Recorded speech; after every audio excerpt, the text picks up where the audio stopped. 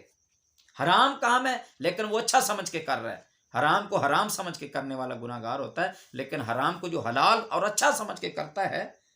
تو اس درجے والا بندہ ایمان سے محروم ہو جاتا ہے، دار اسلام سے خارج ہو جاتا ہے، کیونکہ کلیہ ہے فقہ کا، شریعت کا ایک کلیہ ہے کہ حرام چیز کو حلال سمجھ کے کرنا یا حلال چیز کو حرام سمجھ کے کرنا، ان دونوں کام کرنے کے ساتھ بندہ کافر ہو جاتا ہے۔ جو حلال کو حرام سمجھ کے کرے، تھا وہ حلال لیکن حرام سمجھ کے کر رہا ہے، تو اس کے ساتھ بھی بندہ کافر ہو جاتا ہے، دار اسلام سے خارج ہو جاتا ہے۔ اور جو حرام کو حلال سمجھ کے کرے اس کے ساتھ بھی بندہ دار اسلام سے خارج ہو جاتا ہے۔ اس وجہ سے حرام کو حرام سمجھنا چاہیے اور حلال کو حلال سمجھنا چاہیے۔